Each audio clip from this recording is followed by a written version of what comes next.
జగిత్యాల జిల్లా మెట్పల్లి పట్టణంలోని పాత బస్టాండ్ వద్ద కాంగ్రెస్ పార్టీ ఎస్సీసీల ఆధ్వర్యంలో ముఖ్యమంత్రి రేవంత్ రెడ్డి మందకృష్ణ మాదిగ వారికి పాలాభిషేకం చేశారు.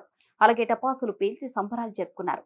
గత 30 సంవత్సరాలుగా మాదిగలు మరియు మాదిగ ఉపకులాలు ఎస్సీ వర్గీకరణ కోసం మందకృష్ణ మాదిగ ఆధ్వర్యంలో అలుపెరగని పోరాటం ఫలితంగా సుప్రీంకోర్టు ఎస్సీ వర్గీకరణ చేసుకోవడానికి రాష్ట్రాలకు పూర్తి అధికారాన్ని ఇవ్వడం జరిగింది.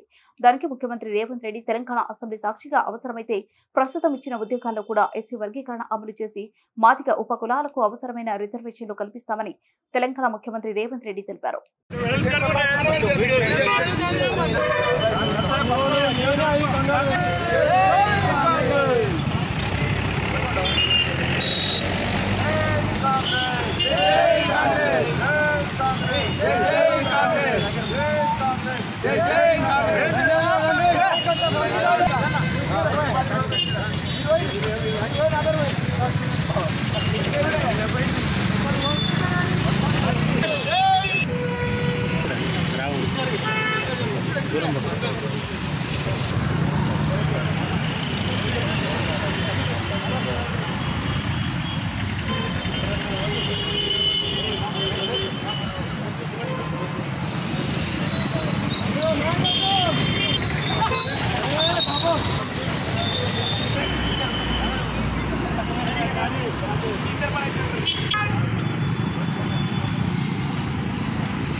जय कांग्रेस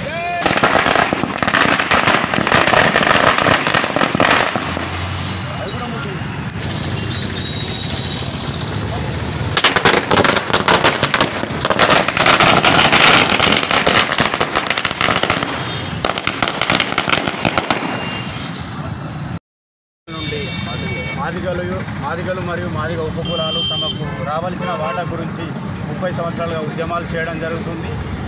దీన్ని మాదిగ మందకృష్ణ గారు ఎంతో సంవత్సరాల నుంచి చేస్తూ సుప్రీంకోర్టులో 6:1 నిష్పత్తిలో రాష్ట్రాలకు ఏదైతే ఎస్సీ వర్గీకరణ చేసుకోవచ్చని చెప్పి అధికారాన్ని ఇచ్చిన వెంటనే సీఎం రేవంత్ రెడ్డి గారు అసెంబ్లీ సాక్షిగా ప్రస్తుత నోటిఫికేషన్లు ఏవైతే ఇచ్చినామో ఆ నోటిఫికేషన్లలో కూడా ఎస్సీ వర్గీకరణ అమలు చేసి అణగారిన వర్గాలకు న్యాయం చేస్తానని చెప్పి రేవంత్ రెడ్డి గారు తెలియజేయడం జరిగింది.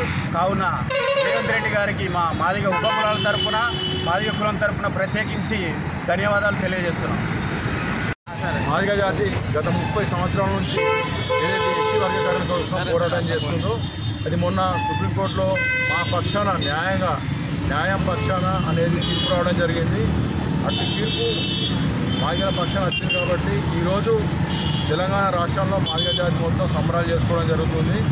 ఏదైతే సుప్రీంకోర్టులో ఎస్సీ వర్గీకరణ చేసుకోవచ్చు రాష్ట్ర ప్రభుత్వాలని చెప్పని తీర్పు ఇవ్వడం జరిగిందో 30 ఏళ్ళ మందకృష్ణ మాదిగ పోరాటానికి ఏదైతే మద్దతు పలుకుతూ తీర్పు ఇవ్వడం జరిగిందో న్యాయమైన పోరాటం అని చెప్పని వర్గీకరణ చేసుకోవచ్చు రాష్ట్రాలని చెప్పడం జరిగిందో మాదిగ జాతి యావత్తు సంబరాలు చేసుకోవడం జరిగింది. మాదిగ జాతి మొత్తం ఈరోజు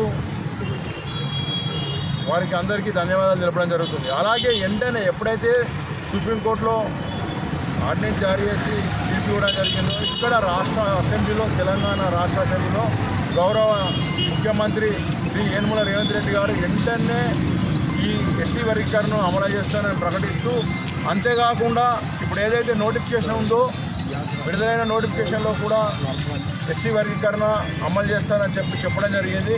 నిజంగా వారికి మేము ధన్యవాదాలు తెలియజేస్తున్నాం. మా జాతి నేత అయిన మందకృష్ణ మాదిగ పోరాటం ఫలించి అంతే గౌరవంగా దాన్ని తీసుకొని రేవంత్ రెడ్డి గారు మాదిగల పక్షాన ఉండి ఇవాళ వర్గీకరణ చేయడం నిజంగా హర్షించదగ్గ విషయం. వారికి నిజంగా ధన్యవాదాలు తెలియజేస్తున్నాం. ఏదైతే మా మాదిగ జాతి మంత్రివర్గం కానీ నాయకులు కానీ దగ్గర ఉండి ఈ పోరాటాన్ని ఈ విజయాన్ని దక్కించినందుకు వారికి కూడా ఆనందాన్ని వ్యక్తం చేస్తున్నాం. వారికి కూడా కృతజ్ఞతలు ధన్యవాదాలు తెలియజేస్తున్నాం. అలాగే యావత్తు ఇది మాదిగల విజయం. దీనికి మరొకసారి మందకృష్ణ మాదిగకు ప్లస్ రేవంత్ రెడ్డి గారికి యావత్తు తెలంగాణ కాంగ్రెస్ ప్రభుత్వానికి మేము రుణపడి ఉన్నాం. వారికి కృతజ్ఞతలు ధన్యవాదాలు తెలియజేస్తున్నాం.